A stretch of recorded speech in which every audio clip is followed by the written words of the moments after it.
Hello guys, ഇന്നത്തെ ഒരു കൊച്ചു വ്ളോഗാണ്. കഴിഞ്ഞ കുറച്ച് ദിവസങ്ങളായിട്ട് നമ്മളിവിടെ അമ്പലത്തിൽ ഉത്സവം നടക്കുകയാണ്, 10ാമത് മഹോത്സവം.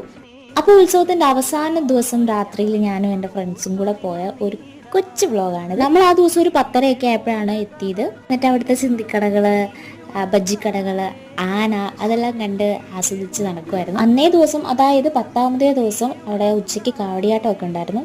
ഞങ്ങൾക്ക് ആസ് യൂഷ്വൽ എനിക്ക് പോകാൻ പറ്റിയില്ല. പിന്നെ വൈകിട്ടത്തെ പ്രോഗ്രാം എന്താണെന്ന് വെച്ചാൽ ക്ലാസിക്കൽ ഫ്യൂഷൻ കച്ചേരി ആയിരുന്നു. പിന്നെ നാടകവും അത് 12:30 സ്റ്റാർട്ട് ചെയ്യത്തുള്ളൂ. അപ്പോൾ പിറ്റേ ദിവസം നമുക്ക് ഓഫീസ് കോളേജിലൊക്കെ പോകേണ്ടതുകൊണ്ട് അതിൽ ഇരിക്കാൻ പറ്റിയില്ല. ഉത്സവത്തിന്റെ ഫസ്റ്റ് ദിവസം മുതലുള്ള നമ്മുടെ ആഗ്രഹമായിരുന്നു തട്ടുകടയിൽ നിന്ന് കഴിക്കണമെന്ന്. നമ്മുടെ ഫ്രണ്ടിന്റെ അച്ഛൻ്റെ കട തന്നെയാണ്. അപ്പോൾ നമ്മൾ നല്ല ചൂട് തട്ട് ദോശയും കറികളും കഴിച്ചു. ഒരു ഓംലേറ്റും പറഞ്ഞിട്ടുണ്ടായിരുന്നു. എല്ലാം അടിപൊളിയായിരുന്നു. നമ്മൾ കുറച്ചു നേരം കച്ചേരി പോയി ആസ്വദിച്ചു. അപ്പോഴും സങ്കടം ഉണ്ടായിരുന്നു, ഇത്രാം ദിവസം ഉത്സവത്തിനൊക്കെ വന്നിട്ട് തീരാൻ പോകുമ്പോഴുള്ള സങ്കടം. അപ്പം തന്നെ നന്നായിട്ട് വൈകിയിരുന്നു. അപ്പോൾ ഞങ്ങൾ ചോക്കോബാർ വാങ്ങിച്ച് കഴിച്ച് വീട്ടിലോട്ട് ഇങ്ങനെ പോയിരുന്നു. അപ്പോൾ അത്രയ്ക്കുള്ളൂ. ബൈ.